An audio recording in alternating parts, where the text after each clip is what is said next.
Charlotte's Web by E.B. White. Chapter 13. Good Progress. Far into the night, while the other creatures slept, Charlotte worked on her web. First, she ripped out a few of the orb lines near the centre. She left the radial lines alone, as they were needed for support.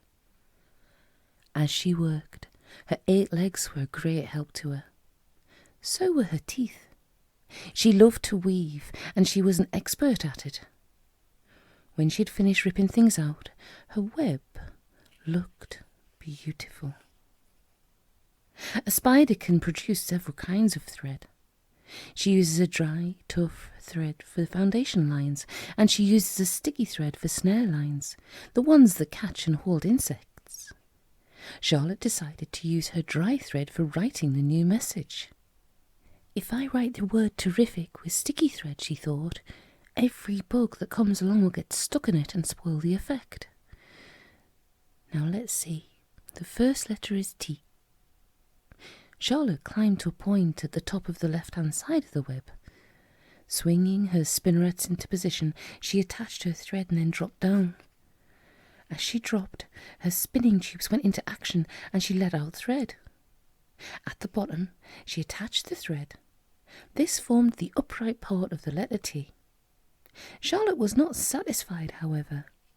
She climbed up and made another attachment right next to the first. Then she carried the line down so that she had a double line instead of a single line. It will show better if I make the whole thing with double lines. She climbed back up, moved over about an inch to the left, touched her spinnerets to the web, and then carried the line across to the right, forming the top of the T. She repeated this, making it double. Her 8 legs were very busy helping. And now for the E. Charlotte got so interested in her work, she began to talk to herself, as though to cheer herself on. If you'd been sitting quietly in the barn cellar that evening, you would have heard something like this. Now for the R. Up we go. Attach. Descend. Pay out the line. Whoa. Attach. Good. Up you go. Repeat. Attach. Descend. Pay out line. Whoa, girl. Steady now. Attach. Climb. Attach. Over to the right. Pay out line. Attach. Now right and down. And swing that loop and round. Now into the left. Attach. Climb and repeat. Okay. Easy. Keep those lines together. Now then, out and down for the leg of the R. Pay out the line. Whoa. Attach. Descend. Attach. Repeat. Ascend. Good girl. And so, talking to herself, the spider worked at her difficult task. When it was completed, she felt hungry. She ate a small bug that she'd been saving, and then she slept. Next morning, Wilbur arose and stood beneath the web. He breathed the morning air into his lungs. Drops of dew catching the sun made the web stand out clearly. When Lurvy arrived with breakfast, there was the handsome pig, and over him, woven neatly in block letters, was the word terrific. Another miracle! Lurvy rushed and called Mr. Zuckerman. Mr. Zuckerman rushed and called Mrs. Zuckerman. Mrs. Zuckerman ran to the phone and called the Arables. The Arables climbed into their truck and hurried over. Everybody stood at the pig pen and stared at the web and read the word over and over, while Wilbur, who really felt terrific, stood quietly swelling out his chest and swinging his snout from side to side. Terrific, breathed Zuckerman in joyful admiration. Edith, you better phone the reporter on the Weekly Chronicle and tell him what has happened. He will want to know about this. He may want to bring a photographer. There isn't a pig in the whole state that is as terrific as our pig. The news spread. People who had journeyed to see Wilbur when he was some pig came back again to see him now that he was terrific.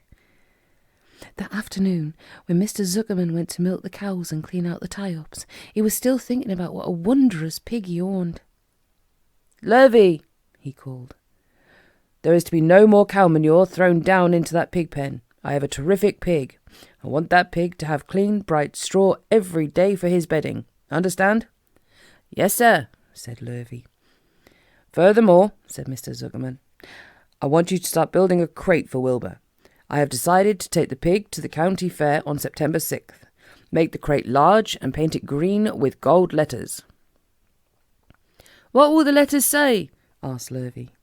They should say, Zuckerman's famous pig. Lurvy picked up a pitchfork and walked away to get some clean straw.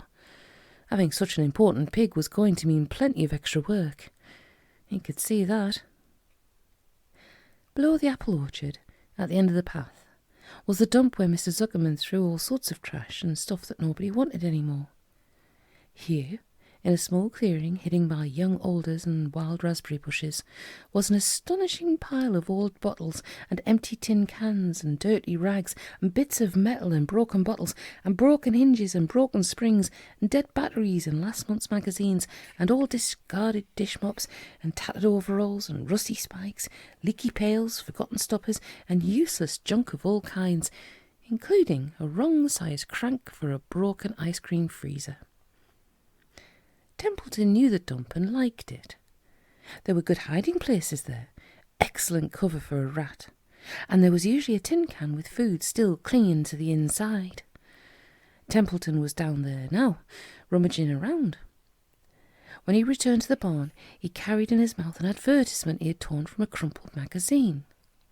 "How's this?" he asked, showing the ad to Charlotte. "It says crunchy. Crunchy would be good word to write in your web." "Just the wrong idea," replied Charlotte. "Couldn't be worse. We don't want Zuckerman to think our Wilbur is crunchy. He might start thinking about crisp, crunchy bacon and tasty ham. No, that would put ideas into his head.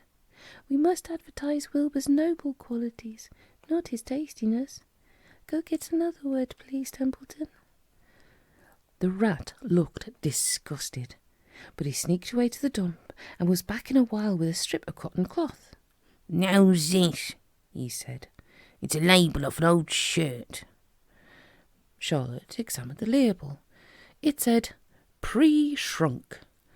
"I'm sorry, Templeton," she said, "but pre-shrunk is out of the question.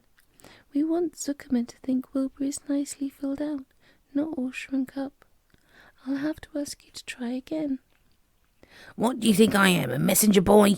grumbled the rat. "I'm not going to spend all my time chasing down to the dump after advertising material." "Just once more, please," said Charlotte. "I'll tell you what I'll do," said Templeton. "I know where there's a package of soap flakes in the woodshed, and it's writing on it.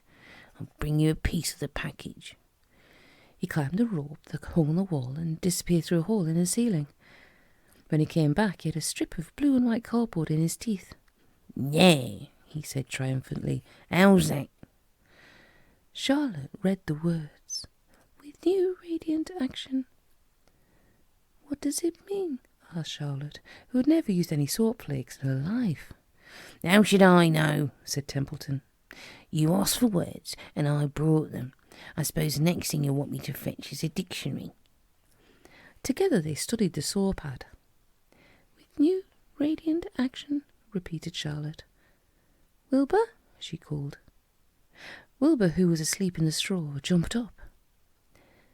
"Run around," commanded Charlotte. "I want to see you in action, to see if you are radiant." Wilbur raced to the end of his yard. "Now back again, faster," said Charlotte. Wilbur galloped back. His skin shone. His tail had a fine, tight curl in it. "Jump into the air," cried Charlotte. Wilbur jumped as high as he could. "Keep your knees straight and touch the ground with your ears," called Charlotte. Wilbur obeyed. "Do a backflip with a half twist in it," cried Charlotte. Wilbur went over backwards, writhing and twisting as he went. "Okay, Wilbur," said Charlotte. "You can go back to sleep. Okay, Templeton, the soap ad will do, I guess. I'm not sure Wilbur's action is exactly radiant, but it's interesting." "Actually," said Wilbur, "I feel radiant." "Do you?" said Charlotte, looking at him with affection. "Well, you're a good little pig, and radiant you shall be. I'm in this thing pretty deep now. I might as well go to the limit." Tired from his romp, Wilbur lay down in the clean straw. He closed his eyes. The straw seemed scratchy, not as comfortable as the cow manure, which was always delightfully soft to lie in. So he pushed the straw to one side and stretched out in the manure. Wilbur sighed. It had been a busy day. His first day had been terrific. Dozens of people had visited his yard during the afternoon, and he'd had to stand and pause, looking as terrific as he could. Now he was tired. Fern had arrived and seated herself quietly on her stool in the corner. "Tell me a story, Charlotte," said Wilbur, as he lay waiting for sleep to come. "Tell me a story." So Charlotte, although she too was tired, did what Wilbur wanted. "Once upon a time," she began, "I had a beautiful cousin who managed to build her web across a small stream. One day, a tiny fish leaped into the air and got tangled in the web. My cousin was very much surprised, of course. The fish was thrashing wildly. My cousin hardly dared to tackle it, but she did. She swooped down and threw great masses of wrapping material around the fish and fought bravely to capture it." "Did she succeed?" asked Wilbur. "It was a never-to-be-forgotten battle," said Charlotte. "There was the fish, caught only by one fin, and his tail wildly thrashing about. It was shining in the sun. There was the web, sagging dangerously under the weight of the fish." "How much did the fish weigh?" asked Wilbur eagerly. "I don't know," said Charlotte. "There was my cousin, slipping in, dodging out, beaten mercilessly over the head by the wildly thrashing fish, dancing in and dancing out, throwing her threads and fighting hard. First she threw a left around the tail. The fish lashed back. Then a left to the tail and a right to the midsection. The fish lashed back. Then she dodged to one side and threw a right, and another right to the fin. Then a hard left to the head while the web swayed and stretched." "Then what happened?" asked Wilbur. "Nothing," said Charlotte. "The fish lost the fight. My cousin wrapped it up so tight it couldn't budge." "Then what happened?" asked Wilbur. "Nothing," said Charlotte. "My cousin kept the fish for a while, and then, when she got good and ready, she ate it." "Oh, tell me another story," begged Wilbur. So Charlotte told him about another cousin of hers who was an aeronaut. "What's an aeronaut?" asked Wilbur. "A balloonist," said Charlotte. "My cousin used to stand on her head and let out enough thread to form a balloon. Then she'd let go and be lifted into the air and carried upwards on the warm wind."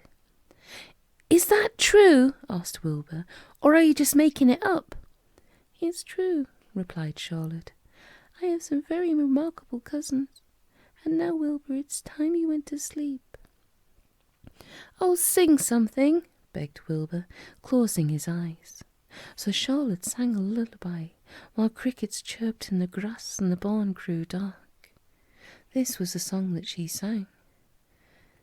"Sleep, sleep, my love, my only, deep, deep in the dung and dark. Be not afraid and be not lonely. This is the hour when frogs and thrushes praise the world from the woods and the rushes. Rest from care, my one and only, deep in the dung and the dark." But Wilbur was already asleep. When the song ended, Fern got up and went home.